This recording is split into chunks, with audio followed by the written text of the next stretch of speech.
Eu gostaria de agradecer a presença de todos e dar as boas-vindas a todos os associados que estão participando do webinar. Vamos começar aqui apresentando as pessoas da mesa e, em primeira mão e, antes de tudo, agradecendo muito a presença deles aqui. Daniel Maeda Bernardo, superintendente de Relações com Investidores Institucionais da CVM. A Vera Lúcia Simões, gerente de registros e autorizações da CVM. Daniel Pastore, coordenador do grupo de trabalho da 558 e que conduziu toda a discussão juntos aos associados e à CVM. Okay. Bem, a publicação de uma nova regra, como a Instrução CVM 558, é sempre a conclusão de um trabalho árduo, não só do regulador, como de todos os agentes da indústria. Nós, representantes de mercado que militam na Anbima, temos debatido muito e refletido sobre a atualização das regras para os administradores de carteiras há muito tempo. Desde 2011, quando saiu a primeira audiência pública sobre o assunto, temos conversado e debatido esse tema com a CVM, estabelecendo uma agenda de trabalho que foi muito rica e produtiva. O resultado desse trabalho, com a publicação da Instrução 558, foi um conjunto considerável e importante de avanços para o nosso mercado. Podemos agregar e resumi-los em 3 grandes blocos. O primeiro, requisitos mais claros para o registro, divulgação de informações periódicas, regras de conduta, controles internos. O segundo, criação de 2 modalidades para o exercício da atividade de administração de carteiras: a administração fiduciária e a gestão de recursos, reconhecendo o avanço já consolidado nas práticas adotadas no mercado brasileiro. E o terceiro, um reconhecimento de uma demanda antiga da Anbima, ou seja, do mercado, que é a distribuição pelo gestor. A Instrução 558, que entra em vigor agora em sua plenitude em julho, junto com a Instrução 555, que também traz avanços muito relevantes. Então, com a publicação dessas 2 instruções, estamos falando, portanto, de um movimento estruturante da indústria, que redesenha o mercado em que atuamos e que ajudará a evoluir de forma sustentável. Ao longo de todo o ano passado, discutimos muito aqui na Anbima, com representantes de todo o mercado, o processo de implementação das novas regras. Buscamos elaborar entendimentos e as dúvidas foram encaminhadas à CVM, que respondeu muito rapidamente ao mercado com a publicação do ofício CVM SIM 010 de 2015. Hoje, novamente, nossos colegas da CVM estão aqui para esclarecer dúvidas do mercado sobre a dinâmica e a implementação da nova regra. Essa disposição e abertura da CVM, tanto para discutir as mudanças com o mercado, quanto para esclarecer pontos e entendimento dessa implementação das novas regras, tem sido um fator importante para a evolução do mercado. Então, eu queria agradecer publicamente aos nossos colegas da CVM. Muito obrigada, Daniel. Falo não apenas em nome da diretoria, como de todos os representantes do mercado que atuam aqui na Anbima. Agora vou passar a palavra para o Daniel Pastore, que vai conduzir o debate. Olá, boa tarde. Mais uma vez, em nome da Anbima, agradeço a maciça participação. Nós temos 500 inscritos formais, mas sabemos que as pessoas estão reunidas em salas de reunião, reunidas juntas para poder aqui fazer as discussões com a CVM. Então, temos, ao redor do Brasil inteiro, bastante gente participando desse processo. Eu vou gastar aqui 2 minutos dando uma pequena explicação de como vai ser a dinâmica do nosso evento.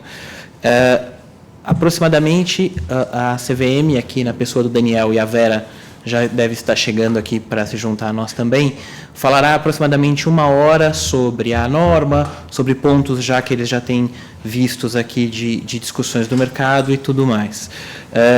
Depois disso abriremos para uma sessão de debates com perguntas e respostas. Durante todo o processo da apresentação, vocês já podem mandar para a gente as perguntas e respostas. Tem um link aí exatamente no site do webinar para vocês fazerem as perguntas, e nós vamos aqui selecionando as perguntas, agrupando elas em temas correlatos, para poder tornar até o debate mais rico ao final. Por fim, agradeceria a todos se pudessem, depois do webinar, fazer a avaliação do evento. Também tem um link no próprio site do webinar, para ajudar nós aqui da Ambima para melhorar cada vez mais esse tipo de evento para todos os associados. Então, aproveito já para passar a palavra para o Daniel Maeda. Obrigado, Daniel. Obrigado, Elenir. Obrigado, Ambima, na verdade. Obrigado pela oportunidade de participar desse webinar. Como eu já vinha comentando aqui, né, em off, um pouco antes da gente começar, eu acho que esse tipo de iniciativa é bastante interessante, porque a gente consegue alcançar uma parcela muito importante, muito significativa do mercado, algo que de outra forma a gente tem que atacar de uma forma individual, que sempre é um pouco mais difícil de fazer para um mercado tão grande quanto o mercado de fundos. Então, eu acredito que esse canal acaba servindo como um veículo muito importante para esse tipo de esclarecimento, informação para o mercado a respeito da nossa norma. Óbvio que, por mais que a gente tente ser detalhado, didático, né, explicativo nas nossas normas, as palavras têm suas limitações, então a gente sempre tem essa disposição aqui de esclarecer, explicar um pouquinho o que está ali por trás da norma, né? Essa apresentação depois ela é disponibilizada para todos os participantes, está ótimo. Eu estava pensando aqui em dividir com a Vera, né, essa questão da seguinte forma: eu ia fazer algumas colocações de natureza mais conceitual, né, preocupações da CVM ali por trás da norma, do que veio ou acabou sendo refletido na norma em termos de exigências, né, e aí a Vera, né, navegar um pouquinho mais especificamente sobre a apresentação em si, né, que está chegando aí. Que considerações iniciais que eu gostaria de fazer, né?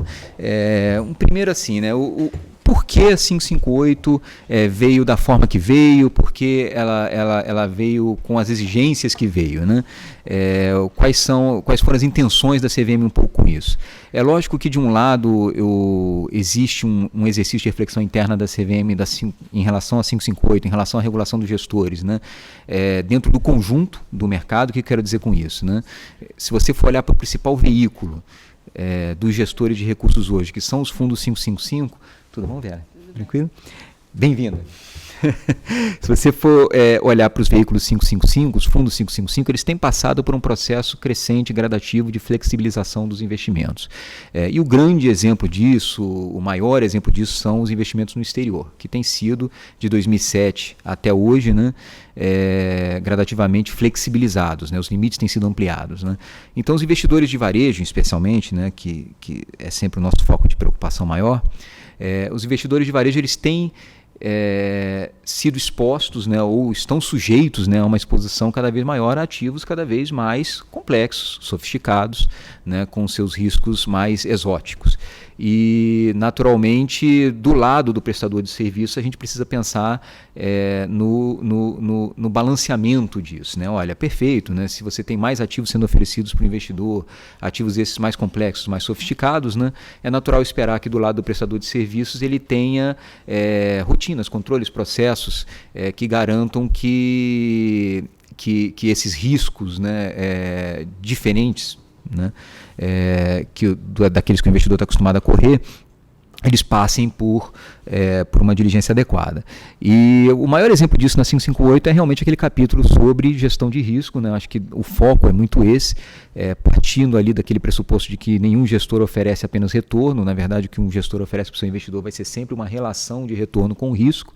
Então, obviamente, se ele tem uma estrutura para tomada de decisão, ele terá que ter uma estrutura também, né, para controlar, monitorar, gerir o risco que aquela estratégia carrega, né, e obviamente sempre tendo em vista o dever fiduciário dele com os seus investidores. O capítulo de gestão de risco realmente é o maior exemplo disso, né, desse vetor que provocou essa discussão na CVM. É lógico que, em parte, também a 558 não deixa de ser resultado de um movimento até global, mundial, de mais regulamentação no mercado financeiro, no mercado de capitais em particular, embora muitas vezes o mercado brasileiro seja mais paradigma para os outros do que, né, alguém que replique aqui, né, o que é feito lá fora, mas sem dúvida a gente também tem aí um movimento, a gente convive, né, com um movimento global, né, de mais regulação e, claro, né, nem a CVM, nem o Banco Central, nem nenhum regulador no Brasil está completamente isolado disso. Isso não quer dizer, obviamente, também que a gente simplesmente repita aqui as coisas que são feitas lá fora. É claro que não. O próprio processo de audiência pública que envolveu a 558, assim como qualquer outra norma da CVM, mostra que sempre é feita essa reflexão do que está acontecendo, se realmente as preocupações que a gente vê lá fora fazem sentido aqui dentro, se fazem sentido, em que condições, né, em que situações, etc. E de fato, com certeza, a 558 também é um pouco reflexo desse grande movimento que a gente tem passado ao longo dos últimos anos, né? Algumas questões na 558, acho que é importante mencionar também, e eu estava comentando aqui, Vera, um pouquinho antes de você chegar, né, deixar depois a apresentação para você navegar mais sobre ela, né, só fazendo uma exposição mais conceitual inicial. Algumas regras da 558 não são, embora pareça, né, mas não são propriamente regras novas, né. Eu acho que também existiu ali um vetor de detalhamento, de tornar um pouco mais prescritivo ou explicativo algumas questões que já existiam na norma anterior. E aí eu acho que o maior exemplo que a gente vê disso na 558 hoje é todo aquele capítulo, aquela parte relacionada ao compliance, né, a estrutura para verificação de conformidade. Essa é uma exigência que a 306 já previa, né, o artigo 14, parágrafo único lá, e só ele, né, na verdade, no essencial, né. Tudo bem, você pode falar do artigo 15 da segregação também, né? Mas em termos de controles internos, compliance, realmente o artigo ali da 306 por excelência que tratava disso é o 14, parágrafo único. E ele era muito conceitual, genérico, abrangente, etc. E por uma percepção até concreta das nossas ações de supervisão, as visitas que a gente fazia nos gestores, realmente nos pareceu ser uma demanda até do próprio mercado que isso fosse explicado com um pouco mais de detalhe. Olha, o que significa exatamente ter uma estrutura adequada de compliance, né? E aí a 558 também viveu esse esforço, né, de tentar detalhar isso um pouco melhor. Como, aliás, o Banco Central, por exemplo, já faz lá com a circular 2554 deles, né?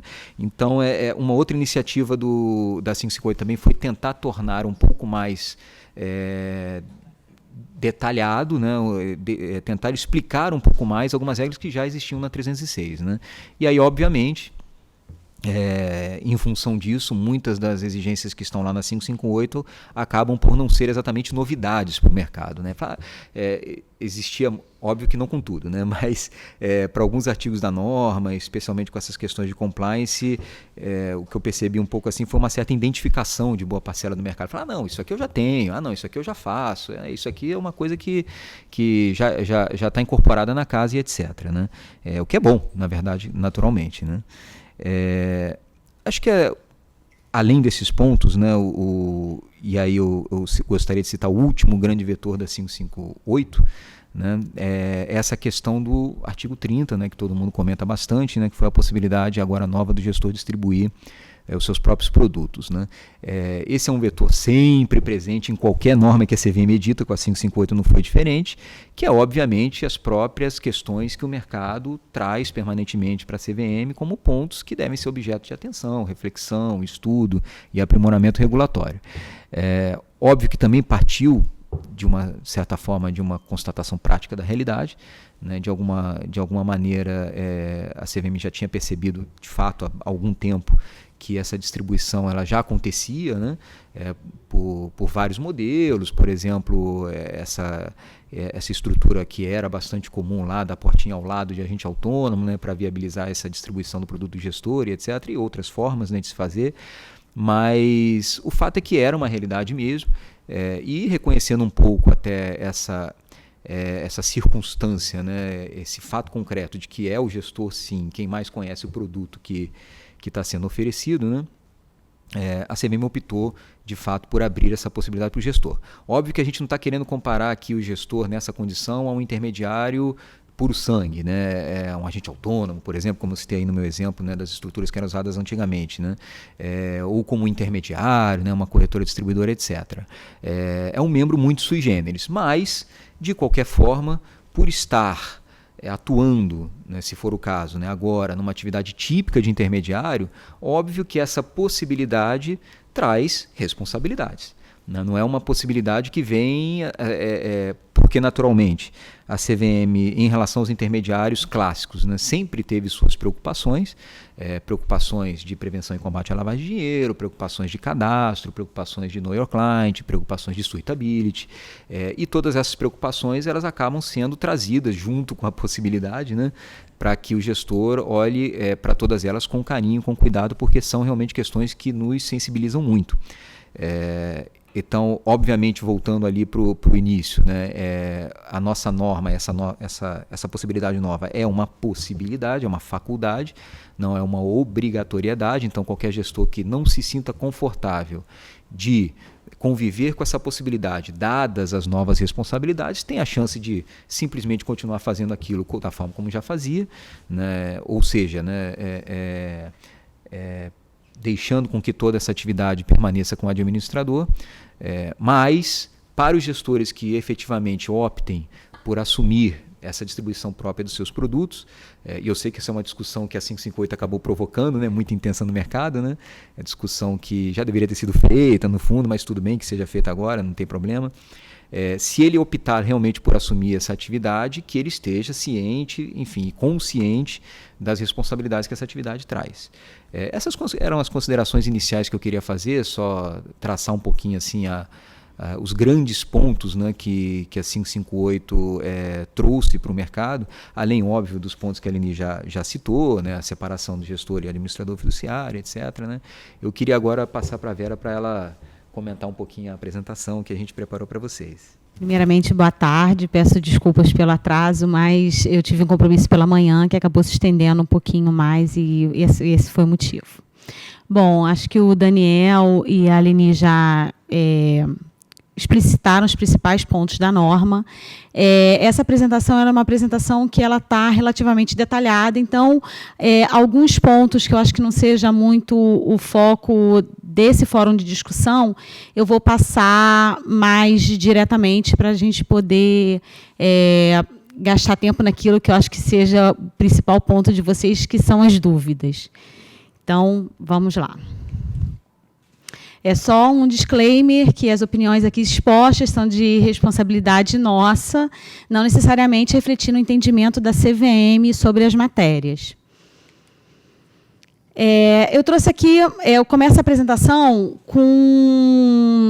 explicando um pouco as principais diferenças da norma atual com a norma antiga, com a 306.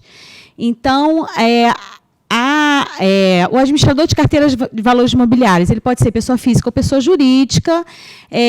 Na 409, que é a regra antiga de fundos de investimentos, né, o administrador de fundo ele tinha que ser um administrador de carteiras 306, obrigatoriamente uma pessoa jurídica, e se não for autorizado para prestar os serviços de controlador, distribuidor, escriturador e custodiante, tinha que contratar esse serviço, terceirizar esse serviço. E o gestor do fundo, ele poderia ser tanto uma pessoa física como jurídica, como permanece hoje ainda, e teria que ser credenciado, essa obrigatoriedade também permanece. A 558 foi publicada em março do ano passado, a vigência dela começou em janeiro desse ano, e ela trouxe a distinção das duas atividades, que isso já era muito claro no mercado, mas a norma da CVM trazia tudo dentro de uma única categoria. Então, a 558, eu acho que a grande inovação foi justamente diferenciar o serviço prestado pelo administrador fiduciário daquele prestado pelo gestor. E aí você trouxe diferentes obrigações. Primeiro, o administrador fiduciário tem que ser uma instituição financeira ou equivalente, né, autorizada pelo Banco Central. Trouxe a obrigatoriedade de capital mínimo e trouxe exceção para quem for fazer exclusivamente administração de FIP e os outros fundos especiais, que a gente chama fundos especiais, e as carteiras administradas. Trouxe também a obrigatoriedade de encaminhar à CVM anualmente, até 31 de março, demonstrações financeiras auditadas, e um relatório também trazendo a comprovação dessa manutenção desse capital mínimo exigido. A gente acredita que a 558 ela trouxe um justo balanceamento entre os custos regulatórios e benefícios, né? Então, se, por um lado, os regulados têm um aumento nos custos por conta de controle interno, esse próprio requerimento de capital mínimo e um maior detalhamento de informações, por outro lado, traz um gerenciamento adequado para os riscos, um compliance, mais informações para o mercado, cobertura de riscos operacionais e um alinhamento com as melhores práticas internacionais. Aí a gente tem as novidades, né? A segregação entre administrador fiduciário e gestores, e a questão da página, né? Os grandes regulados já têm essa prática de publicação das informações, mas essa não é uma prática comum no mercado. Então, principalmente para os pequenos, e para trazer uma maior transparência e uma maior possibilidade de competitividade, a 558 trouxe essa obrigatoriedade de divulgação das informações em página na internet. O formulário de referência, igualmente, ele traz um maior detalhamento, principalmente na parte de recursos humanos, de atividades, de assets under management, regras de remuneração, controles internos, etc. E aí trouxe um benefício para as pessoas físicas. A gente tinha muita reclamação daquelas pessoas que atuavam exclusivamente nas pessoas jurídicas, de terem que entregar o documento, aquele informe anual. Então, a 558 já prevê que as pessoas físicas que atuarem exclusivamente como prepostos, não somente os diretores, mas todas aquelas pessoas que trabalham exclusivamente na pessoa jurídica, estão desobrigados da entrega do formulário anual, desde que estejam listados no formulário da pessoa jurídica, lá no campo específico. Trouxe uma exigência de forte segregação entre as áreas com potencial conflito de interesse. A gente já buscava isso, mas a norma trouxe essa preocupação e traz uma vedação explícita. A questão do compliance de gerenciamento de riscos mais robustos, trazendo, inclusive, uma responsabilidade para diretores com dedicação exclusiva, além de publicação de manuais de risco. E o diretor de compliance ele tem que preparar um relatório anualmente. Esse relatório ele tem que ter a ciência do diretor responsável pela atividade. Trouxe a questão lá do artigo 30, que é a possibilidade de distribuição dos próprios fundos.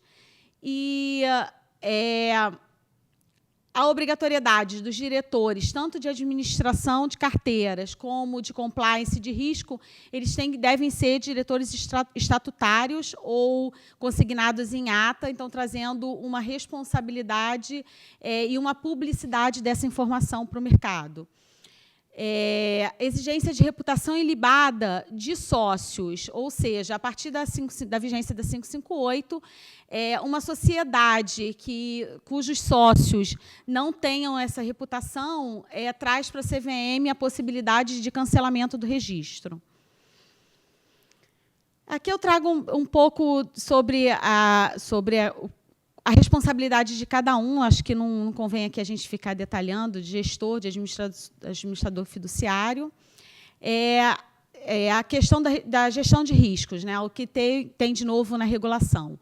A 306 ela só falava de departamento técnico especializado em análise e trazia um dever fiduciário amplo, mais genérico.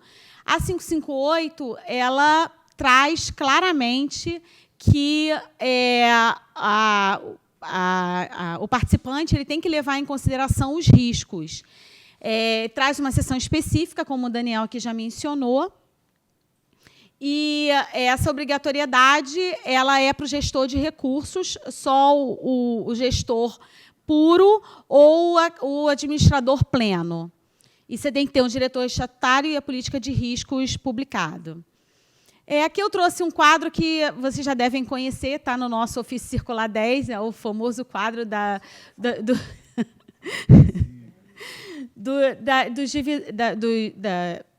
do que pode, dos diretores, o que pode acumular e o que não pode. O objetivo aqui foi bem didático mesmo, mais no sentido de trazer um entendimento do mercado. Justamente, a gente também, quando estava estudando a norma, fazendo o dever de casa, a gente teve essa dificuldade de entender e de ter uma coisa mais visual do que pode e o que não pode. Então, surgiu essa ideia do quadro, mas eu acho que também já é conhecido, né? Só é importante que as atividades de compliance, risco e PLD, elas podem ser acumuladas, mas elas têm que, devem ser exercidas por pessoas que não estejam na atividade de gestão propriamente dita. A norma trouxe também a possibilidade dos gestores atuarem tanto na consultoria como na distribuição, e é importante salientar que, se for atuar ou na consultoria ou na distribuição, deve obrigatoriamente indicar também um responsável por suitability, que pode ser acumulado pelo próprio diretor de consultoria ou de distribuição. Quer falar alguma coisa? Não. Pode seguir. Talvez assim, né? Só o que foi uma dúvida que já me perguntaram mais de uma vez, né? Por que a gente direciona esse responsável de suitability para o diretor de gestão ou para o diretor da consultoria, etc., né? Curioso até, né? Mais uma pessoa já vem me perguntar, mas de repente não faria sentido ser o diretor de compliance, porque não o diretor de controles, etc. E no fundo, assim, a ideia que a gente tem ali por trás desse diretor não é bem essa, não, tá? É óbvio, né, que para qualquer diretor no exercício de suas funções, você vai lá, claro, assumir que ele tem sim um papel de controle, porque ele tem que saber o que está acontecendo embaixo da área pela qual ele é responsável, né? Então, isso não vai se aplicar só ao diretor de suitability, mas para qualquer um, inclusive o diretor de gestão, né? Mas esse controle de natureza operacional é aquele controle que a gente chama ali, né, do controle do primeiro nível de defesa, né, dentro ainda das próprias atividades, é diferente daquele controle que a gente espera do compliance, que é um controle que vem de um segundo nível de defesa, né, o controle de alguém que está fora do operacional, né, e propositalmente fora do operacional, né, justamente para que ele não se envolva nos conflitos de interesse de alguém que está no operacional. Claro que quanto mais distante esse nível de defesa, mais independência, né, aquela pessoa ganha, né, mas mais distância também do que está sendo feito ele vai assumindo, e aí, enfim, também tem essa desvantagem, e por isso cada nível de defesa terá o seu papel, né, mas... voltando um pouco à questão aqui, né, o diretor de suitability, que a gente imagina para ele ali, que ele exerça essa atividade de controle ainda no nível operacional. Então, alguém que estará diretamente envolvido com a atividade de venda, com a atividade de verificação do perfil de risco, etc. E quem naturalmente deve fazer isso não é o compliance. O compliance seria alguém ainda distante desse operacional, né? E sim um diretor ali diretamente envolvido na atividade. Aqui nesse slide eu trago um pouquinho a questão do administrador fiduciário. É importante só ressaltar uma dúvida que é bem comum ao mercado. Esse administrador fiduciário é o administrador que está lá no 27, parágrafo único. Então, se ele tiver exclusivamente, se a instituição ela estiver atuando exclusivamente na categoria de administrador fiduciário, o diretor de administração fiduciária ele pode acumular a outra função, mas essa previsão ela não cabe aos administradores plenos. Então, a instituição, se ela estiver atuando nas duas pontas, na ponta de gestão e na ponta de administração fiduciária, a instituição deverá ter 2 diretores exclusivamente, diretores de 558, além de diretores de outras atividades. Então, aqui é um pouco também mesmo sentido do slide anterior, só trazendo aqui a divisão. Se o administrador for atuar na distribuição, também tem que indicar um responsável por suitability. Aqui, nesse slide, eu trago a questão do administrador pleno, mas também seguem as mesmas regras, é só uma consolidação dos 2 slides anteriores. Uma dúvida que foi muito recorrente no mercado é a questão da manutenção de fundos em eventos extremos. A gente tem recebido muitos questionamentos acerca dos administradores fiduciários, se eles devem ter também a licença como gestor para o caso de atuarem como gestores do fundo em eventos extremos. A gente entende que a licença para administrador fiduciário, ela suporta uma atuação do administrador fiduciário como gestor exclusivamente no caso de manutenção de fundos em eventos extremos. Ou seja, o administrador fiduciário que estiver atuando exclusivamente nessa categoria, num caso para encerramento do fundo ou só para manutenção até que seja eleito um novo gestor, ele pode atuar sem que ele esteja registrado na CVM como gestor. A gente manteve a possibilidade de terceirização do departamento técnico, mas cabe aqui um lembrete de que essa terceirização do departamento técnico não significa que o gestor não precisa ter nenhum tipo de infraestrutura para atuar na atividade. Então, ele pode, sim, e aí essa terceirização diminui a necessidade de uma manutenção de pessoal, de recursos humanos, mas isso não invalida, ele tem que ter uma infraestrutura para prestar todos os serviços que envolvem ali a questão da gestão propriamente dita. E a gente manteve, a CVM manteve na 558 a possibilidade de indicação de mais de um diretor responsável, desde que comprovada que a administração de carteiras seja de natureza diversa e que mantenha uma rígida divisão entre as carteiras, que devem, obviamente, ser administradas de forma independente. A gente já está aí em cima do laço para o prazo final para adaptação da norma, até 30 de junho. A gente está entendendo como o envio do formulário de referência como sinal das pessoas jurídicas, da adaptação das pessoas jurídicas para a CVM. Então, como a gente está nesse semestre de mudança, qual foi o caminho que a gente acabou optando? Se a pessoa jurídica já estiver adaptada até 31 de maio, manda só o formulário de referência e aí fica isento do envio do informe antigo, que era o ICAC. Na ausência da adaptação e, consequentemente, do envio do formulário de referência até 31 de maio, o administrador de carteiras deverá mandar o ICAC dentro do prazo do ICAC, que era até 31 de maio, e, posteriormente, encaminhar o formulário de referência até 30 de junho, comprovando toda a infraestrutura que a 558 exige. Bom, é isso aí. Obrigada. Bom, acho que a ideia aqui agora é passar um pouco para as perguntas que já estão chegando via o nosso sistema. E, por favor, todo mundo que tiver perguntas, vamos colocando as perguntas para elas irem chegando aqui, a gente poder dinamizar essa sessão. Eu vou juntar aqui 2 perguntas. Na verdade, uma vem da Meta Asset, do Bradesco Banco de Investimento, e o tema é diretores responsáveis, né? Então, eu vou tentar fazer mais de uma aqui, a gente vai fazendo esse bate-bola, né? A primeira pergunta é: aquele profissional que já tinha autorização 306 e que, porventura, por isenção ou por qualquer outra sistemática, não tem CGA da Anbima, a pergunta é, nada muda para ele porque ele não está se habilitando de novo? Ou a CVM vai exigir essa certificação, uma revalidação da habilitação que ele já tinha?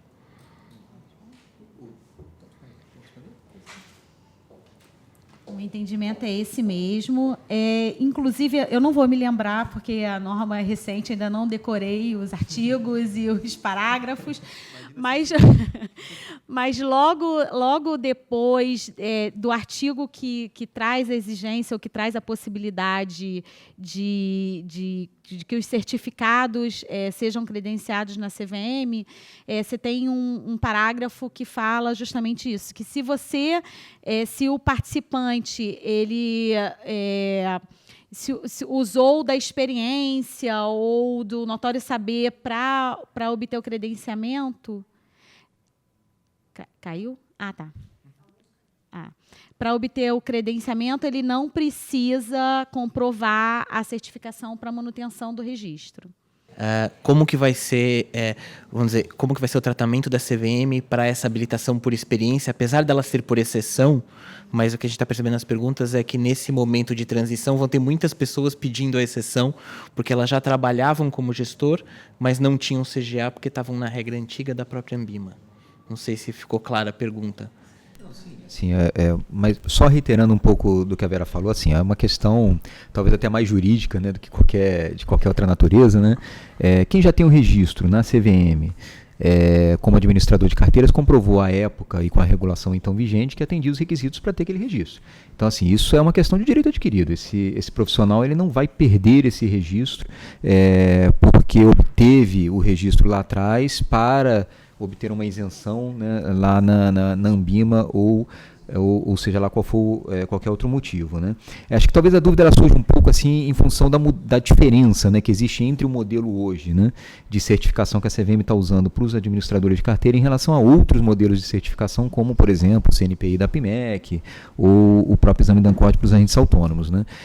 Realmente o modelo é diferente mesmo, né? Enquanto no caso dos analistas ou dos agentes autônomos, a gente prevê a figura de uma entidade credenciadora previamente aprovada pela CVM para atuar nessa condição e carregando no pacote, né, do seu exercício de autorregulação, né, uma dinâmica de educação continuada, ou seja, aquele profissional periodicamente visitado, né, ou revisitado para que volte a comprovar que continua atendendo seus critérios de capacitação, né, surge esse tipo de dúvida. Mas o modelo do CGA é diferente. O modelo da certificação do CGA, né, como prova como evidência de capacidade para o credenciamento da CVM é diferente, né? Não existe um exercício hoje, né, de educação continuada destacando bem aí, né, na perspectiva da regulação, na perspectiva da CVM, né, como existe lá expressamente previsto na 483 ou na 497. Então, o requisito ali é pura e simplesmente isso mesmo, de admissibilidade, para alguém que queira o registro hoje, né, após 558. Para atuar como administrador de carteiras, ele pode, né, trazer o CGA, dentre outros certificados previstos lá, né, para comprovar essa capacidade técnica e obter o seu registro. Mas isso rigorosamente não muda nada, nem pressupõe nenhum tipo de follow-up da CVM, né, sobre esse participante em relação ao CGA para aqueles que já têm o registro. Perfeito. Acho que esclareceu aqui a dúvida. A outra dúvida é, sendo uma instituição registrada como administrador pleno, é possível a segregação de atividade através de indicação de 2 diretores responsáveis, um pela administração e outro pela gestão? E esta situação, o diretor responsável pela administração fiduciária, poderá ser o mesmo indicado para a escrituração e custódia? É um pouco que eu acabei justamente de falar, né? Não é possibilidade. Um administrador pleno ele deve indicar, isso está na norma, 2 diretores, um para administração e o outro para gestão. E esse, como usando um pouco do jargão que a gente tem usado até internamente lá na CVM, como esse administrador ele não é puro sangue, ou seja, ele não está atuando exclusivamente como administrador fiduciário, o diretor de administração não pode ter outra atividade, ele é exclusivo. Perfeito. Só complementando aqui, né? Porque eu não sei se de repente na pergunta posso estar enganado, né? Posso estar lendo de forma equivocada, mas assim é lógico que a exigência de 2 diretores ela é uma consequência da exigência de segregação. Naturalmente, é difícil você comprovar que está segregado se é a mesma pessoa que cuida das 2 áreas, né? Mas o participante, obviamente, né, não vai comprovar a segregação só com a indicação de 2 diretores, né? É claro que as atividades de administração fiduciária e de gestão de recursos, como um todo, têm que estar segregadas, né? E a indicação de 2 diretores diferentes vai ser mais uma evidência disso, né? Perfeito. E aí, testando um pouco até a lógica aqui da apresentação que vocês disseram, contrário senso, aquele administrador que for puro, que não tiver gestão, o diretor de escrituração e custódia pode acumular a função de diretor de administração. Isso mesmo. Perfeito. Outra de acumulação, com uma outra atividade, mas acho que é importante aqui esclarecer, tá? Quando o gestor acumular a função do gestor e agente fiduciário, que é uma outra coisa, a necessidade de ter 2 gestores autorizados, ou essa obrigação é somente quando um gestor acumula essa função e presta serviço de administração fiduciária a fundos geridos por terceiros? Agente fiduciário, é isso? Isso. A pergunta veio essa. Aí vamos tentar duas possibilidades da pergunta. Ele certo? começou como agente e terminou como administrador. Isso. Eu não sei se... Ou a pergunta é gestor e agente fiduciário, que é uma outra discussão, ou a pergunta porque depois fala assim, administração fiduciária de fundos geridos por terceiros. Talvez a pergunta seja, se eu for pleno dos meus próprios fundos, eu estou na mesma regra de ter que ter 2 diretores? Ou eu só tenho que ter 2 diretores quando eu fizer a administração fiduciária para terceiro? Uhum. Não, assim,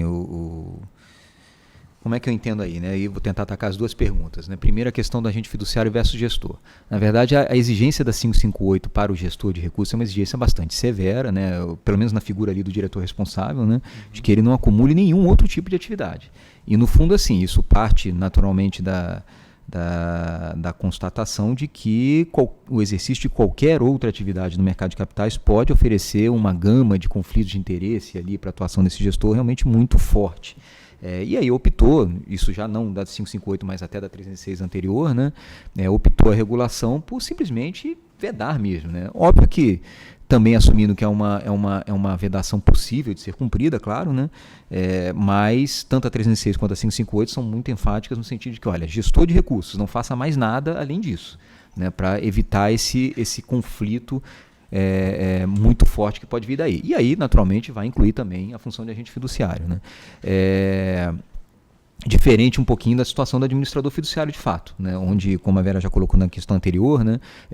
Se consegue admitir realmente a acumulação de algumas outras atividades, né? Que, além de não conflitantes, eu acho que até fazem muito sentido, na verdade, né? Olhando na perspectiva do que seria, né, um trabalho de administração fiduciária, né? Porque realmente é uma atividade onde os conflitos ou os conflitos não seriam tão fortes assim em caso de acumulação com determinadas outras funções, né? Agora, indo um pouquinho para a segunda pergunta, né? Só resumindo de novo a resposta da primeira, não, né? Indo agora para a segunda pergunta, que é a questão do necessidade de indicação de um diretor, de 2 diretores, né? Para um administrador pleno comparado com um administrador... um administrador fiduciário dos seus fundos próprios, né, dos seus fundos da casa, geridos pela casa, com um administrador fiduciário que cuida, né, de fundos geridos por terceiros, né? Eu acho, assim, não sei se a Vera já chegou a enfrentar essa consulta de alguns participantes, ela pode até me corrigir aqui se eu estiver errado na minha opinião, mas eu acho que também é uma exigência aplicável. O administrador fiduciário que cuida da gestão dos fundos da própria casa tem sim que indicar um diretor diferente para a atividade de administração fiduciária daquele diretor indicado para a atividade de gestão. Esse também é o meu entendimento. É independente se a categoria indicada lá na CVM está como pleno, ele tem que ter 2 diretores. Perfeito. E aí se conecta com mais uma pergunta aqui, que é a pergunta da situação da exceção. É bom que a regra está aqui, né? Mas é a exceção do parágrafo 1º, inciso 3º, né? Ou seja, a pessoa jurídica, os especiais, FIPs, etc. A pergunta é, nos casos que a administração é exercida pelo gestor de recursos nesta exceção, quais são os diretores obrigatórios de indicação? Ou seja, existe a regra exige alguma coisa a mais para esse gestor ou não? Posso começar? Bom, eu entendo que a obrigatoriedade é a mesma, Daniel.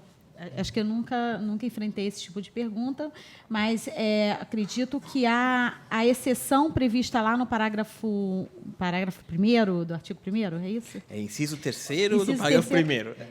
Claro. Manter aqui no...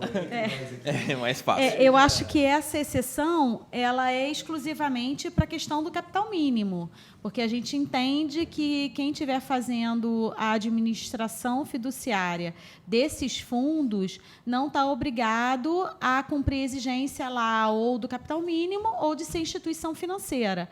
Agora, todas as outras exigências eu entendo como cabíveis. Qual é aqui o dispositivo? Eu vou confessar que eu também não decorei os artigos ainda. Quando o Daniel vê, artigo tal, então. não sei qual é. Está dizendo que o administrador aqui pode ser, tá? E aí aqui que podem ser registrados na categoria administrador fiduciário, instituições financeiras, capital mínimo ou pessoa jurídica que exerça as atividades exclusivamente com fundos. Sim, não, perfeito. É isso mesmo. Perfeito. Vamos lá.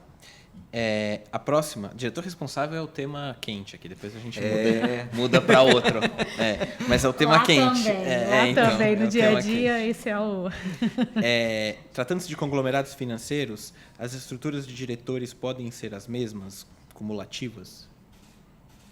Acho que a pergunta que eu quis dizer aqui é assim, se eu sou diretor 558 gestão numa empresa, eu posso ser na outra do mesmo conglomerado. Sim. Se eu sou 558 administração, eu posso ser na outra do mesmo conglomerado. Sim, só esclarecendo que pode ser mais a mesma atividade. Ou seja, se você um diretor é diretor de gestão, ele pode ser diretor de gestão em empresas ligadas. Se ele é diretor de administração, ele pode ser diretor de administração em empresas ligadas. Não pode ser de gestão em uma e de administração em outra. Não pode cruzar. Não pode cruzar, exatamente. Perfeito. Vamos lá aqui. Na apresentação foi falado que o diretor de compliance e administrador fiduciário precisa ser exclusivo. Porém, na tabela apresentada, mostra que eles podem assumir outras funções. Gostaria de esclarecer melhor esse item. Deixa eu ver se eu entendi. A questão do diretor de compliance é que a norma mesmo ela traz essa possibilidade de acumulação da responsabilidade de compliance com a responsabilidade de risco, porque a CVM entende que o compliance é o risco legal, então seria mais uma categoria de riscos. Então, a norma já trouxe essa possibilidade. Agora, a questão da administração fiduciária porque a própria norma já também traz isso bem claro, que a atividade de consultoria ela pode ser acumulada pelo gestor e a de distribuição pode ser acumulada pelo diretor, tanto de gestão como de administração fiduciária, dependendo do caso. Nessa questão, assim, até queria fazer alguns comentários adicionais. Isso me lembra muito as discussões que a gente teve lá no momento da audiência pública, né? E, por exemplo, essa possibilidade de acumulação, né, do compliance para atividade de gestão de risco era uma possibilidade que nem estava prevista, né, na redação. Quer dizer, teve muitas versões, né? Não sei nem dizer em que versão isso, mas não estava previsto nas versões iniciais, né? E nas finais passaram a aparecer lá. E assim, muito essencialmente em função de pleito do mercado. Essa que foi, na essência, a questão, né? O mercado insistiu bastante na possibilidade, né, de que essa acumulação pudesse ser feita, e aí, de novo, muito com base, né, é um movimento, de certa forma, inevitável, né? Mas essa questão que a 558 acabou impondo de uma certa profusão aí de diretores na instituição, né? E aí foi um mitigador que a gente acabou admitindo lá. Mas por que eu estou contando essa história, né? De qualquer forma, é uma situação excepcional. O que eu estou querendo dizer com isso? A regulação até admite, mas eu adianto, pelo menos aqui, a visão da superintendência, que ok, não é irregular, etc. e tal, mas não é a melhor governança, né? Se uma instituição qualquer, né, puder separar o compliance do seu gestor de risco, eu acho até melhor, né? Pelo menos, nem que seja, né? Pelo menos para você garantir de novo, né, aquele trabalho, aquele exercício, né, de verificação de conformidade, inclusive em relação ao que o gestor de risco está fazendo.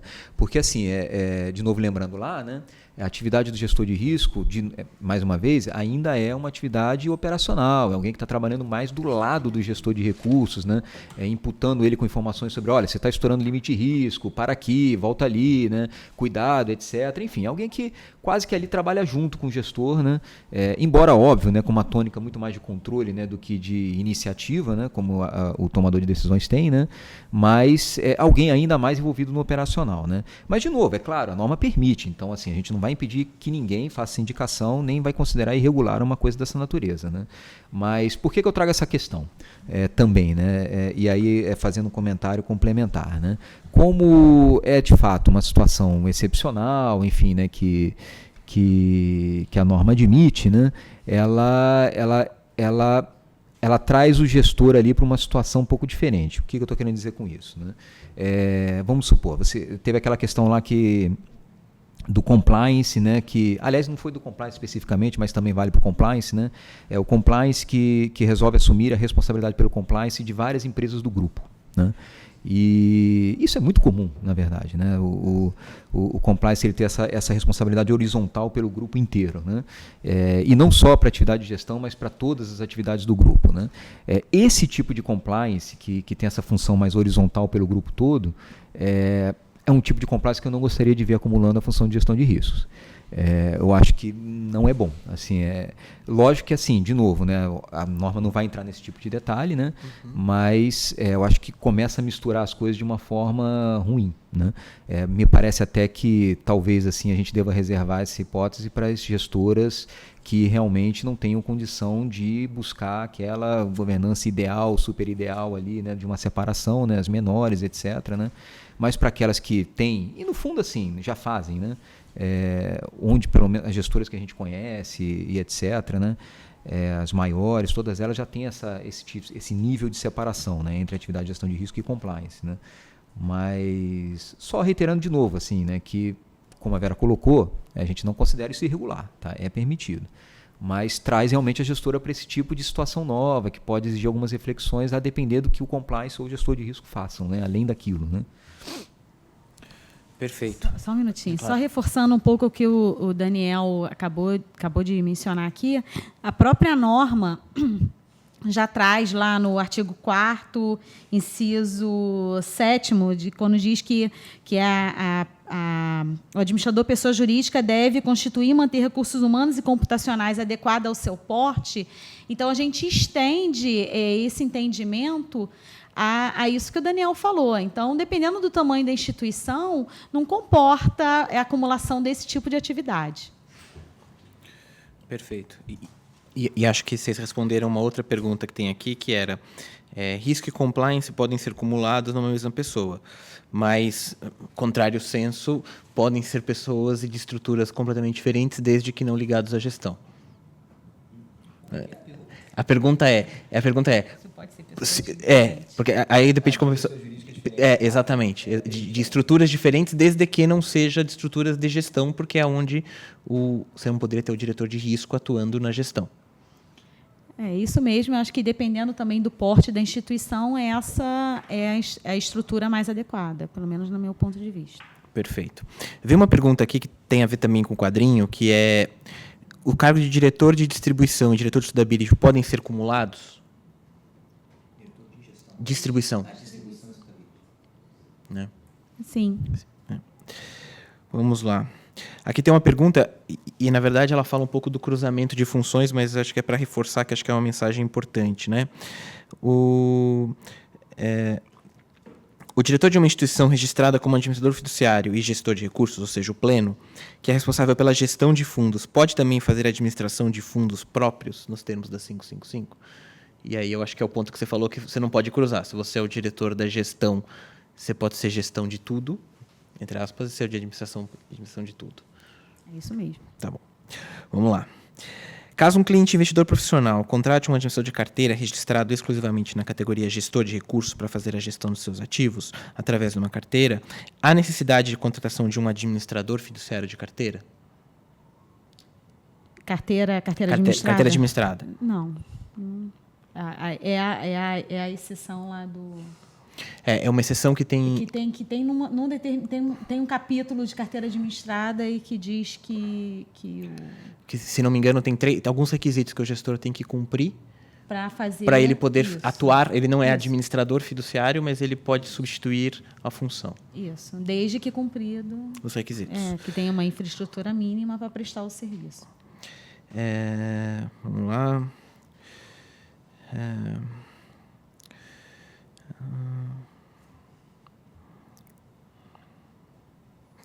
Qual o papel do gestor e do administrador sobre o risco de liquidez? Gostaríamos de mais esclarecimentos sobre o parágrafo 4º do inciso 2 do artigo 23, que é o gerir em conjunto. Fácil essa pergunta. Essa eu deixo para o Daniel. Assim, essa discussão não é de hoje, né, na 4º, verdade. Né? A gente 2, artigo 23. Já vem discutindo há bastante tempo com o mercado essa questão. Né? O que acontece? Né? E aí, relembrando de novo, né, quando isso surgiu pela primeira vez, que foi com a redação dada pelo... por algum motivo esse dispositivo até lembrava já. Eu já tinha um pouco em mente do que se tratava. Né? Mas... que foi lá na 555, na 409 na época, né, com a inclusão do artigo 65B, né, aliás a 409 já aparecia mais um Código de Processo Civil, né, com tanta letrinha que tinha naqueles artigos, mas isso lá para 2011, né, já alguns anos atrás, e naquele momento, né, apontando a responsabilidade direta ali, exclusiva do administrador, né. Naturalmente, assim, dentre outras questões, né, inclusive questões de natureza prudencial e etc., mas um dos motivos que nos levou ali a apontar para o administrador naquele artigo 65B naquele momento foi o fato de que era o administrador o dono do passivo, né? Para gerir a liquidez do fundo. E aí a gestão da liquidez do fundo naturalmente vai envolver a gestão do risco de liquidez da carteira e a gestão do risco de liquidez do passivo, né? Ou seja, dos cotistas, né? Comportamento de resgate, etc., histórico, ordinário sob condições de estresse e tudo mais. Se apontou, né, para o administrador naquele momento por ser ele esse detentor da informação tanto do ativo quanto do passivo, né? E depois disso veio a 558, né, uma norma posterior, inclusive posterior à própria 555, né, que repetiu o artigo 65B lá no 91, né, nos mesmos termos, né? Mas qual foi a reflexão que a 558 trouxe? Olha, de fato, se você tem agora um gestor que também pode atuar como proprietário desse passivo, né? Ou seja, o gestor é aquele... Bom, tudo bem, de novo reconhecendo que já conhecia, né, em muitos casos, né, mas na prática, né, embora não formalmente reconhecido. Né, mas agora formalmente falando, né, alguém que pode de fato ter em mãos o passivo, né, é óbvio que o gestor também passa a ter essa figura do todo. E aí, de novo, né, gente, sempre existe um pouco, às vezes, essa tensão, né, de o administrador dizendo que é com o gestor dizendo que é com o administrador, né, e fica aquela coisa, ninguém quer assumir essa batata quente. Né? E no fundo, o que a gente está tentando dizer nesse dispositivo é que, olha só, gente, de novo, é claro que num caso extremo de um processo administrativo sancionador, a gente vai continuar ali sempre preocupado com a individualização de cada conduta, qual foi a participação de cada prestador de serviços ali naquela situação irregular, enfim, no que cada um contribuiu com aquilo, né? Mas independente disso, sem nenhum tipo de exercício de responsabilidade objetiva aqui, que a gente queira fazer, porque nunca será esse o caso, né? Mas, independente disso, o fato é que os dois são responsáveis. Essa é que é a mensagem da norma, né? Cada um, né? E lembrando de novo, né? Eu tenho visto aí vários modelos, né, de compartilhamento desse passivo. Né? Tem casos em que o administrador continua mantendo tudo isso, tem casos em que ele, entre aspas, terceiriza, né? Terceirizou, né? Ou está terceirizando isso tudo para o gestor. Tem casos em que ele terceiriza isso parcialmente, mantendo com ele frações desse trabalho do passivo, como cadastro, PLD, Know Your Client, etc. Né? Enfim, tem vários modelos aí que a gente vê nascendo no mercado em termos de compartilhamento dessa informação e os deveres e responsabilidades associados ao passivo. Né? Mas o fato é que o gestor é aquele que toma a decisão de investimento, o gestor é aquele que, por excelência, né, vai provocar a exposição do fundo ao risco de liquidez da carteira. né? E o administrador, por excelência, ou pelo menos a princípio, né, admitida essa exceção da 558, é aquele participante que vai ter esse controle mais efetivo do passivo, né, dos resgates, etc., a escrituração das cotas e tudo mais. A própria ciência ali do comportamento histórico dos resgates e tudo mais, né?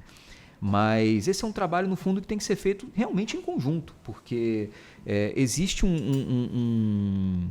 existe uma contribuição, né, para a avaliação dessa variável geral do risco de liquidez do fundo, né, que é dada tanto pelo gestor quanto pelo administrador. E na verdade, assim, uma vez...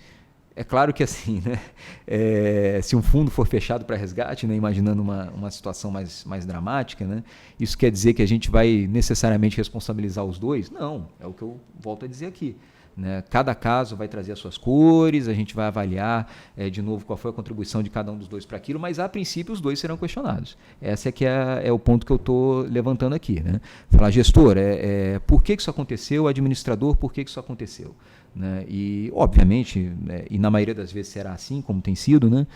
As justificativas serão plausíveis e razoáveis, sequer haverá que se falar em uma hipótese de responsabilização. Né? Mas, a princípio, realmente é uma pergunta que a gente não fazia antigamente, né? Fazia exclusivamente para o administrador, né? Mas é uma pergunta que até a própria CVM vai passar, né? Agora, né? Com essa clareza que a 558 trouxe, né? A fazer para os dois, né? Porque realmente cada um tem o seu papel nesse processo. Ótimo. Eu acho que o pessoal está gostando muito das respostas, porque o volume de perguntas tem aumentado, o que é bom. Caramba, vou começar a falar, não sei, que é bom. Não sei. Mas, só para comentar para todos os participantes, estão chegando bastante perguntas sobre formulário.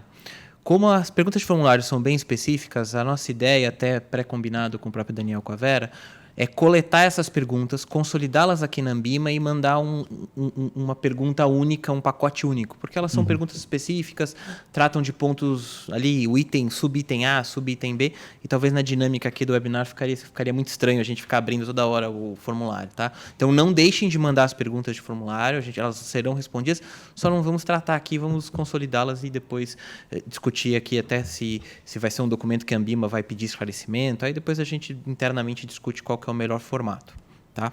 Vamos continuar aqui. Tem uma boa aqui sobre a correlação de gestão e consultoria. Com relação ao serviço de consultoria que poderá ser prestado automaticamente pelo gestor de recursos, além das exigências descritas no artigo 2º, com relação ao tratamento de conflito de interesse, existe algum requerimento específico quanto à aplicabilidade prática da consultoria? A consultoria poderá ser prestada pelo mesmo gestor, PF, que administra diversos fundos e carteiras?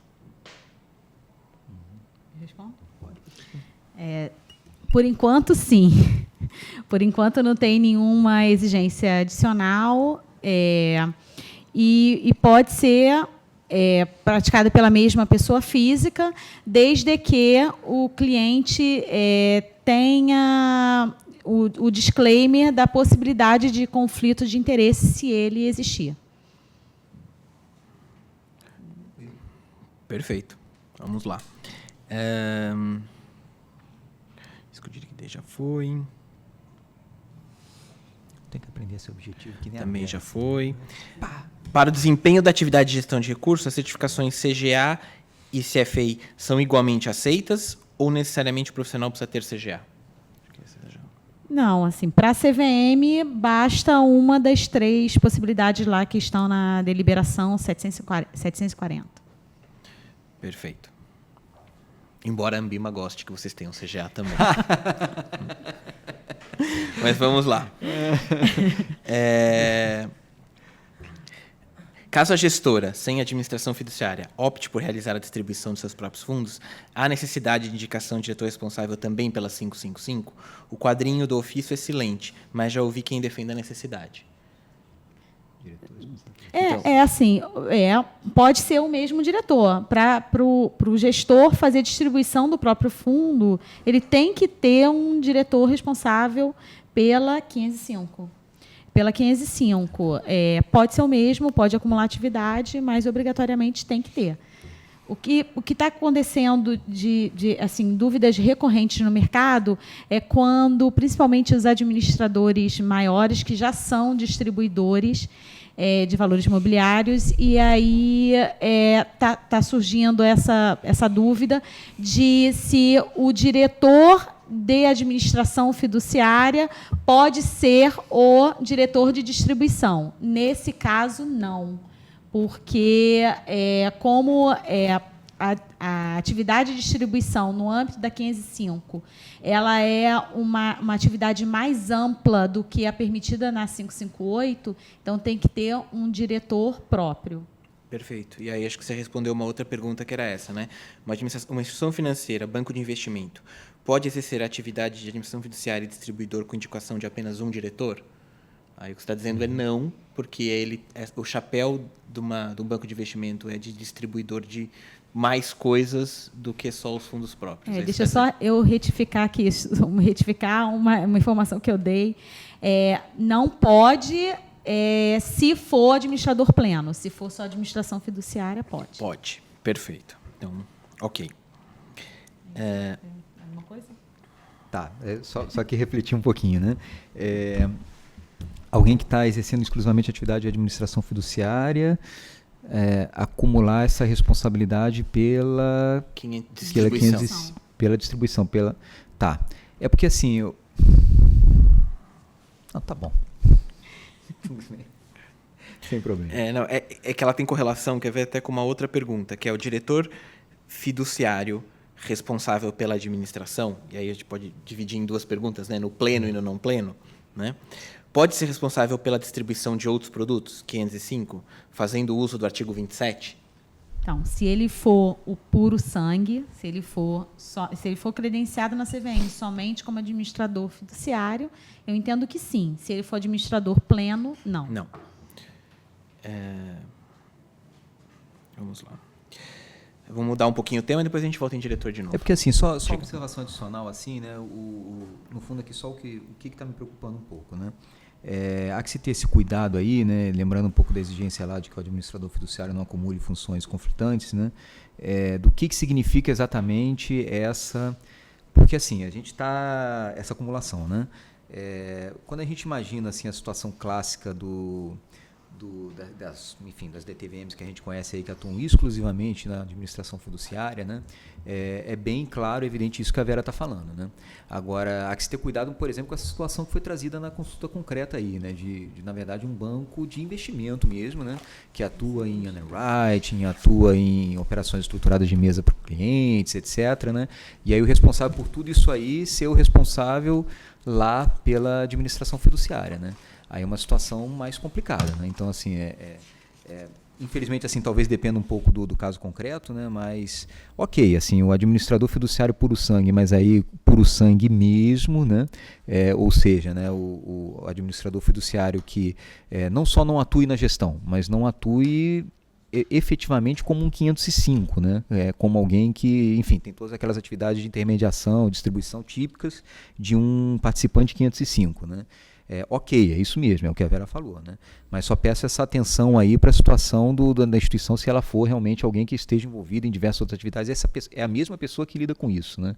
Aí realmente você pode ter um problema de conflito. Vamos lá. O que podemos entender por nenhuma outra atividade no mercado de capitais, do artigo 4º, parágrafo 2º? A participação em conselho de administração de companhias seria uma atividade no mercado de capitais? Que é a questão do gestor, né?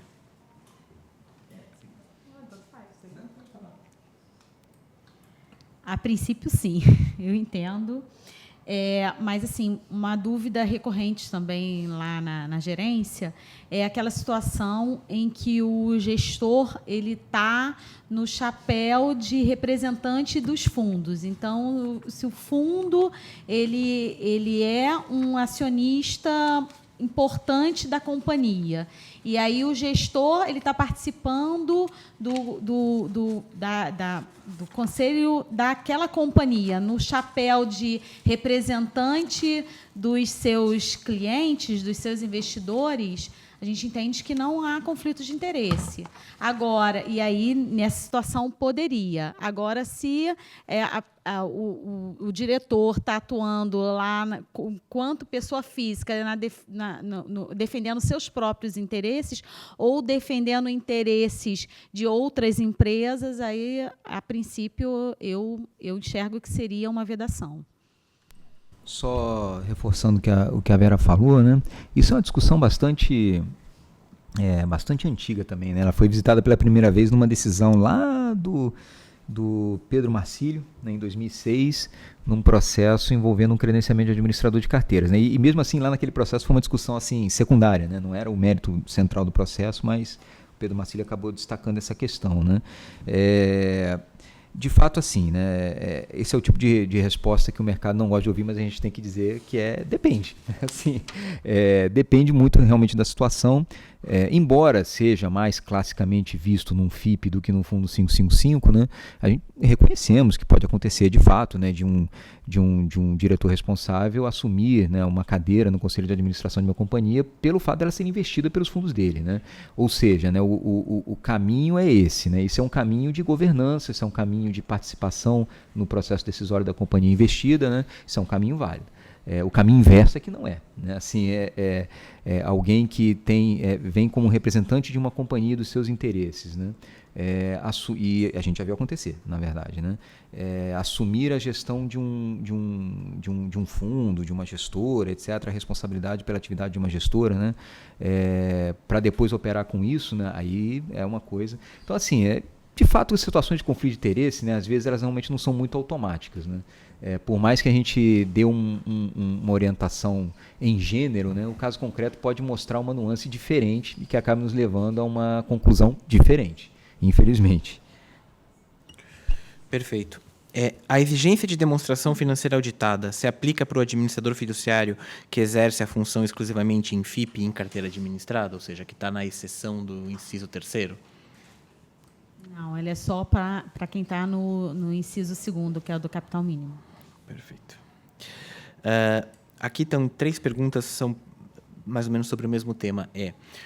Qual é o processo para mudar a classificação que eventualmente a CVM já tenha feito no site de acordo com o histórico? A segunda qual é o processo para desistir? Se eu fui classificado como pleno e quero desistir de uma delas, qual é o processo?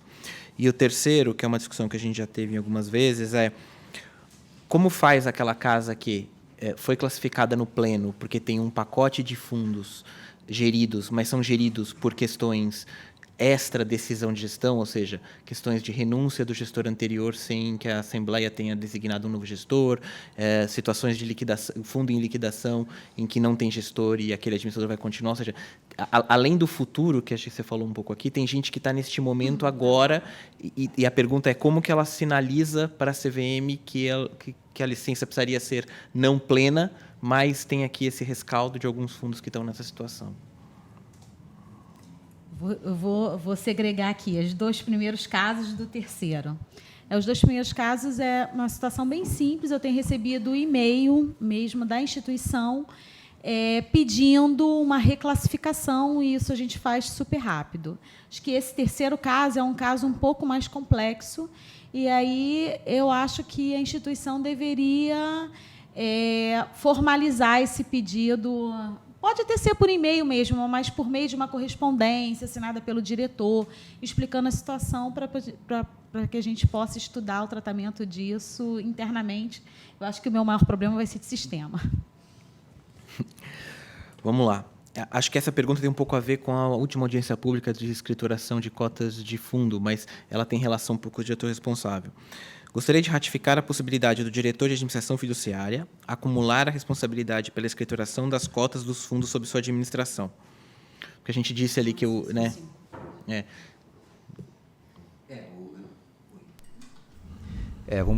vamos dizer assim, né, usando um pouquinho os números da CVM, né?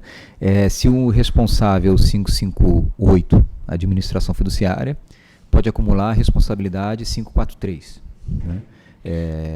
Dos próprios fundos administrados. Isso, dos próprios fundos, exatamente. Essa questão, na verdade, já foi enfrentada pela Vera aqui numa resposta anterior, e assim, pode. Esse tipo de acumulação é possível. Agora, só fazer o teste conceitual. Imagina que seja um administrador pleno. Esse é o mais difícil. Tá. Ele está fora do 27, parágrafo único, mas a escrituração está vindo como uma consequência lógica até da última alteração que está sendo promovida pelo edital. De novo, assim, né, relembrando, né, a resposta que a Vera já deu, né, a situação do administrador pleno é diferente. Né? Sim. Se ele acumula ali a gestão. Perfeito. Deixa eu aqui atualizar que estão vindo mais, mas vamos chegar aqui. Vamos fazer o seguinte aqui, né? Quando a gente falar administrador fiduciário, será o puro, né? Será o puro, Administrador pleno, exerce os dois e o gestor. Perfeito. Ainda sobre a carteira administrada, o gestor deve cumprir o disposto no capítulo 7, capítulo sobre administração fiduciária. Nesse caso, o gestor deveria contratar as atividades de custódia e controladoria do ativo e passivo com terceiros. Essa contratação é obrigatória? A controladoria é privativa à instituição financeira ou o próprio gestor pode prestar esse serviço? Acho que tem a ver um pouco com a lógica de que o gestor que quer ser o administrador da carteira vai ter que prestar, inclusive, o apressamento da carteira.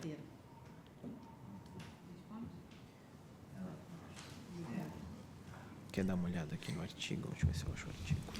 Olha, essa pergunta é interessante, porque assim, a controladoria de ativos, né, ela acaba envolvendo também aquela função, ou pelo menos essa redação da norma de fundos, né, aquela função de tesouraria. Né, e função de tesouraria realmente eu não consigo enxergar assim fora do âmbito de uma instituição financeira. Né. A princípio, sim, a controladoria de ativos, tem que, se for essa a pergunta, né, tem que ser exercida por uma instituição financeira, sim. Então, assim, até tentando aqui esclarecer um pouco a pergunta, né? Então, aquele gestor que não é instituição financeira, categoria só gestor, ele terá que contratar a custódia, que essa custódia tem que ser uma instituição financeira, e ele também terá que contratar um controlador de ativo. Ele não terá, só para explorar um pouco, ele não terá o seu próprio manual de controladoria de ativo. Ele terá que contratar um terceiro para fazer isso. Eu acredito que sim. Então.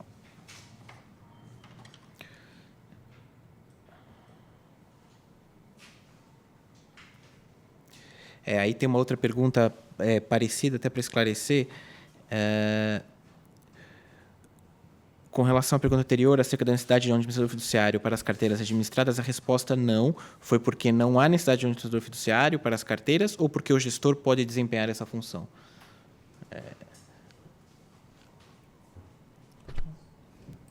Porque o gestor, nesse caso, pode acumular. Perfeito. Eu entendo dessa forma. Cumprindo os requisitos que estão Cumprindo aqui, os inclusive que a gente está requisitos, falando de custódia, de controladoria, etc. A CVM entende que a questão da carteira administrada ela é um pouco mais simples. Então, você não precisa de uma infraestrutura tão robusta para prestar o serviço. Na prática, ele hoje já é feito pela mesma instituição. É verdade, né? Toda essa questão da controladoria, tanto de ativos quanto de passivos, ela fica extremamente mitigada, né? No caso de uma carteira administrada. Né? Então... Perfeito. Vamos lá.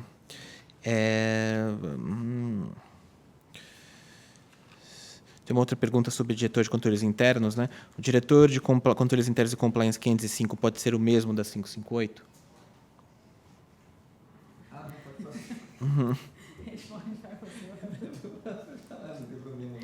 Pode, desde que aqueles conflitos inerentes às duas atividades sejam mitigados. Só lembrando de novo o que eu já tinha comentado aqui há pouco, né? O papel do compliance ele é realmente um papel um pouco diferente, né? De novo lá lembrando, né? É alguém que, e isso é de propósito, né? Não é à toa que as instituições fazem isso, né? É alguém que está fora do operacional, né? Alguém que está acima, né, do operacional, olhando naturalmente numa perspectiva de alguém independente em relação àquilo, né? Como o operacional está funcionando e se está funcionando em conformidade com as suas regras internas, regulação, legislação e etc. Então, a princípio, essa figura, né, do compliance horizontal, ela não nos ofende, né? Justamente porque é alguém que já está, na governança da empresa, é alguém que já está fora do operacional de fato. E aí, de novo, relembra aquela questão, né? Se realmente estiver fora do operacional, né? Se ele começar a acumular funções operacionais, aí vai complicando isso aí, né?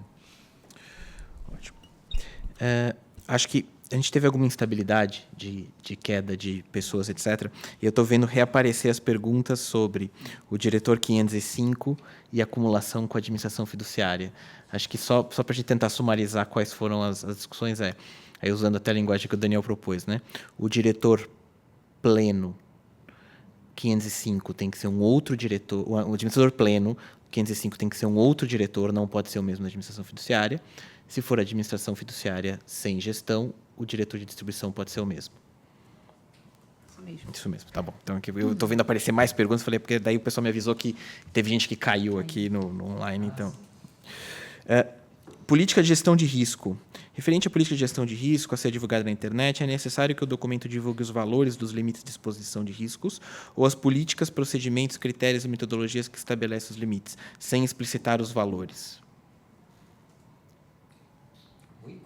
Então, não entendi. Se você pode ser conceitual ou tem que ser quantitativo? Exatamente. Porque, assim, referente à política, é necessário que o documento divulgue os valores dos limites de exposição de risco ou somente as políticas, procedimentos, critérios e metodologias que estabeleçam os limites sem explicitar individualmente os valores?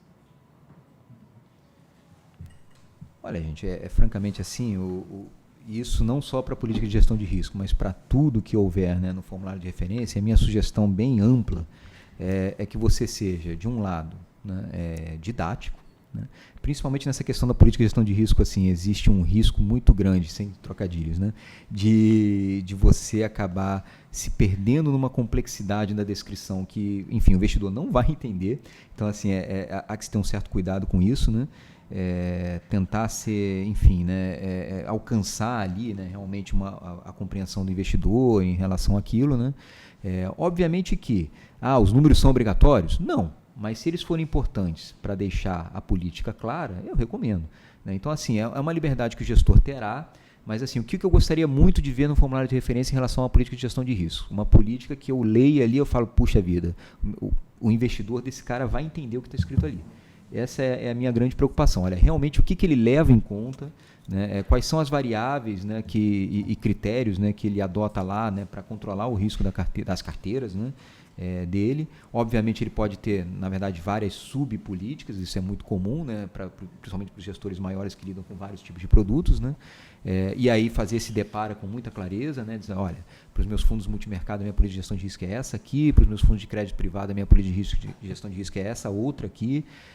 E aí ali, vai até ser muito comum, né? Em algumas políticas ele vai sentir ele mesmo a própria necessidade de passar alguns números ali para deixar aquilo mais claro.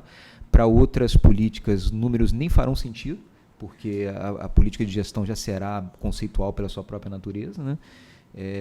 Então, assim, de novo, liberdade o gestor tem para colocar ou não o número. A nossa grande preocupação é que isso seja seja o mais explicativo e claro possível para quem lerá essa descrição, que será, em última instância, os investidores, né? Só complementando aqui o que o Daniel disse, no formulário de referência, a gente vai ter um resumo bem detalhado da política, porque acho que a política propriamente dita não vai caber lá nos laudos, nas laudas lá que a gente disponibilizou dos campos para a política. Mas ela deve ser divulgada, o manual, a política na sua íntegra, ela deve estar divulgada no website do administrador. É verdade. Um bom exemplo assim do que não deve estar lá, né? São aquelas famílias de letras gregas, né, que a gente sempre vê nessas políticas, né? Assim, evita isso, gente, evita isso, porque é uma coisa que, assim, é de difícil compreensão e não é esse o objetivo, né? Ainda sobre a política de risco, apareceu aquela pergunta sobre a correlação da política de risco do gestor e as informações de VaR na 555 e como que... Dom Fenomênico. Exatamente.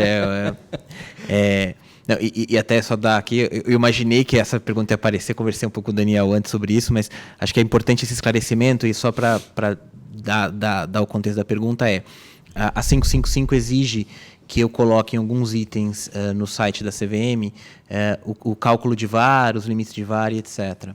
E a exposição máxima, né? E com a política do gestor agora, cada um tem a sua, tem um dinamismo próprio de cada carteira, como que vai ficar esta informação, já que é uma informação, vou chamar aqui, subida no site pelo administrador, né? Uhum. Assim, Daniel, como é que a gente enxerga isso, né? Realmente, assim, não é o nosso objetivo, pedindo essa informação sobre o VAR no perfil mensal, implicitamente exigir que o gestor de risco enfim, use exclusivamente ou mesmo leve em consideração o VAR como uma medida de controle de risco, né? Obviamente que para muitas estratégias de investimento o VAR faz sentido, enfim, com as suas críticas também, todas as medidas de controle de risco têm suas críticas, né? É uma olhada no retrovisor, né? Enfim, mas é uma medida universal, muito usada, etc. Para muitas carteiras faz sentido, para outras realmente nem tanto, né? Às vezes o VAR realmente ele perde um pouco até o propósito dele, dependendo da estratégia que o gestor use, né? Ou, né, o stress test, né? Ou mesmo outras medidas específicas de controle. Então, realmente assim, o que eu costumo dizer um pouco sobre esse assunto, né?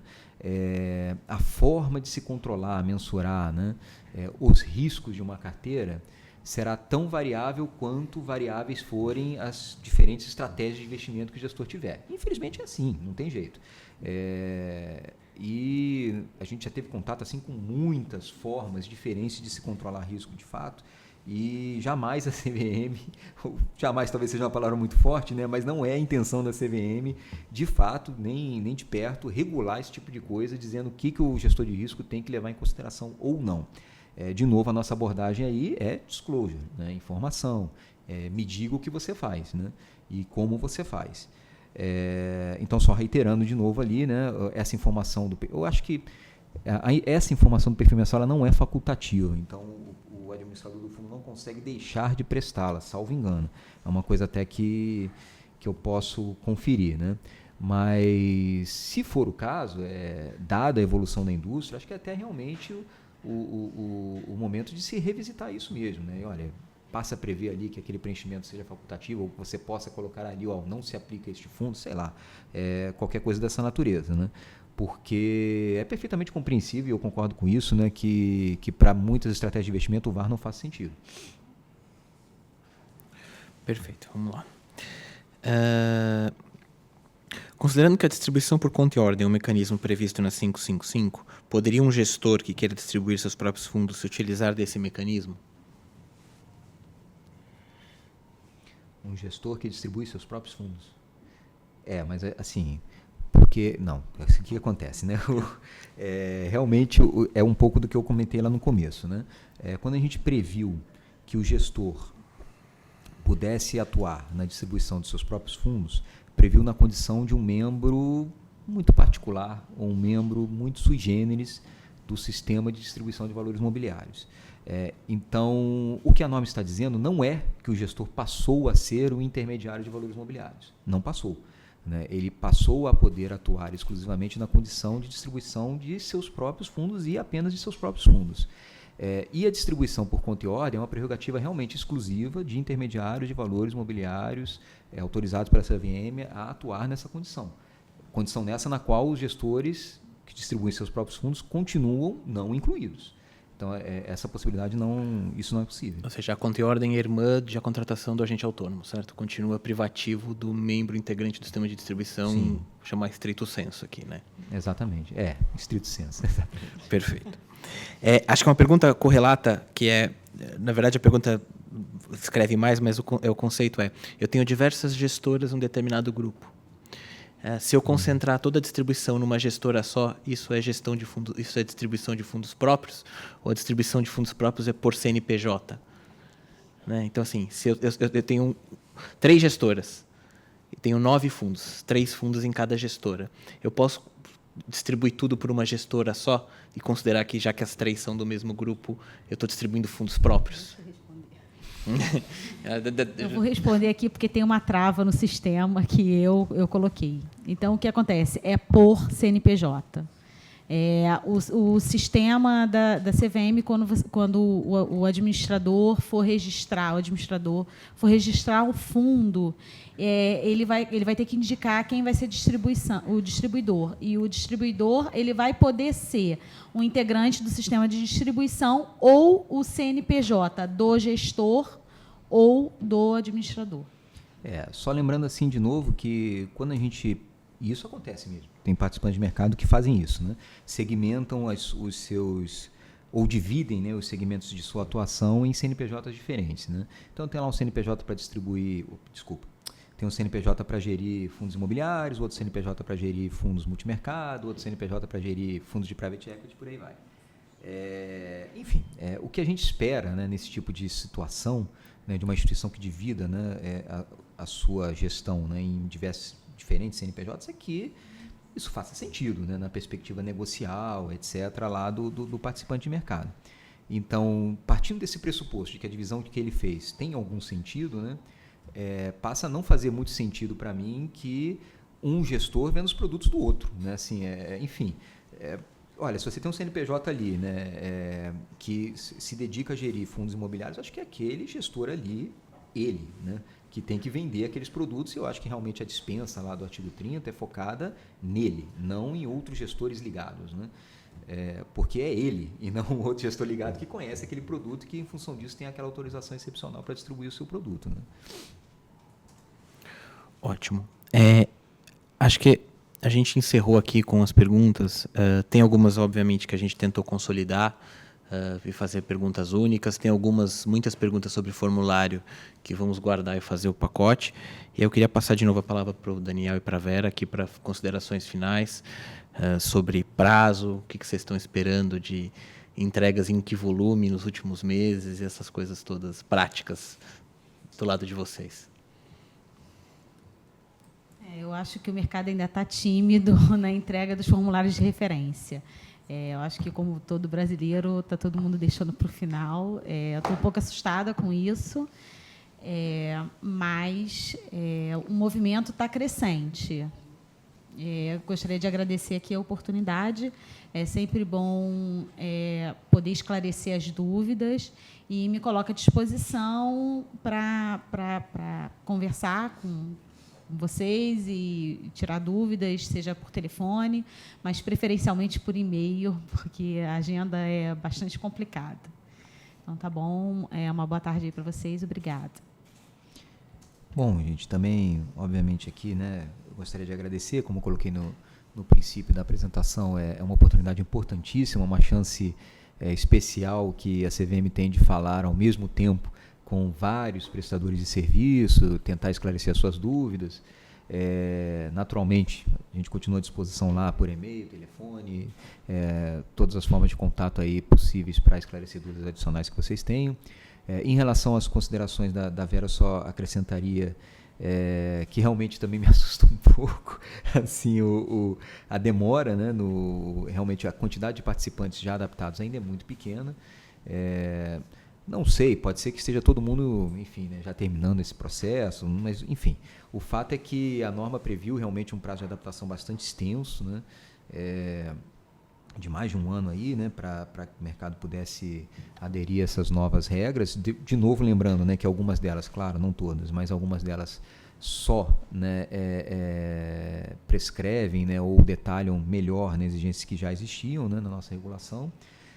Mas, de qualquer forma, a questão do prazo, obviamente, lá, quando da edição da instrução, né, foi uma questão que foi desenhada junto com o próprio mercado. Enfim, né, assim como acontece com todas as outras questões da norma, né, isso foi submetido a uma audiência pública, contou com sugestões, etc., inclusive, né, em relação a esse prazo necessário para adaptação. Então, isso já foi fruto de um consenso, né?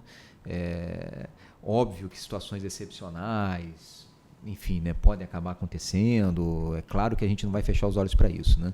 Mas, via de regra, né, é esperado que, para um prazo, né, como esse que foi dado, né, que já foi fruto de discussão com o mercado quando da audiência pública, ele seja respeitado, né? A princípio, assim,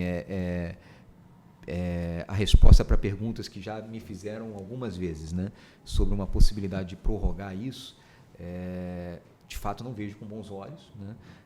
Acho que a possibilidade de prorrogação é sempre uma possibilidade, né, com a qual a CVM convive, mas para situações excepcionais, onde fique realmente evidenciado ali que apareceu, né, uma situação inesperada, né, de surpresa, né, que o mercado com a qual o mercado não contava, né, e que aí, enfim, né, inviabiliza o cumprimento de um prazo que lá inicialmente se pensava que seria viável, né.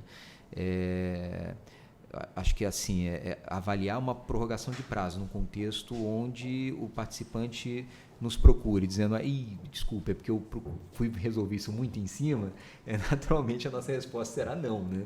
Assim, olha, tudo isso foi pensado com bastante serenidade, né, quando da edição da norma, né, e a nossa ideia firme é que, enfim, né, até 30 de junho você esteja efetivamente adaptado, né? De qualquer forma, relembrando um pouco aqui o ponto da Vera, né, é muito importante esse passo específico ali da entrega do formulário de referência para a CVM. É esse o momento em que, para a gente, aparece ali que o participante de mercado declara, né, que se adaptou, né? Então, por que eu digo isso, né? Muito cuidado com essa obrigação, porque o não envio, ao contrário senso do formulário de referência, dos documentos de adaptação, vou chamar assim, né, vai passar uma mensagem muito clara e objetiva para a gente que, olha, o participante não se adaptou. Então, assim, peço muita atenção com relação a isso para que não se esqueça, vamos dizer assim, o envio dos documentos para que o participante não seja lá objeto, enfim, né, de alguma ação um pouco mais forte da CVM, o cancelamento do registro dele ou o que for, né. Ótimo. Diga. Deixa eu só complementar o que o Daniel acabou de dizer aqui, não basta só o envio do formulário de referência.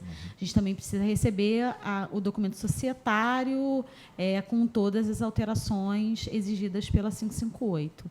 E aí a gente disponibilizou para isso um e-mail exclusivo que é gir-cadastro@cvm.gov.br. Então, a gente está aguardando o formulário de referência, o upload do formulário de referência no website e o documento societário pelo e-mail. Antes de passar a palavra para a Leni, para dar o encerramento aqui como diretora da Ambima desse nosso evento, só queria deixar avisado a todos que, como ocorreram diversas instabilidades, o programa, toda a gravação do vídeo de todas as discussões vai estar disponível no site em algumas horas, ou em alguns dias, talvez amanhã, né? A gente não promete horas e nem sempre dá certo, né? Em breve, né? Vai estar disponível no site da Ambima para que todo mundo possa rever as perguntas e rever como foi o debate. Alane, por favor. Ok. Eu quero aqui agradecer em nome da Ambima e reiterar mais uma vez a importância para a evolução do mercado dessa disponibilidade que a CVM tem mostrado em nos atender, em esclarecer as dúvidas e se coloca sempre à disposição, até com bastante antecedência, como a Vera falou e o Daniel. Então, meus agradecimentos, que isso é em nome da Ambima e de todos os representantes do mercado. Obrigada, Daniel.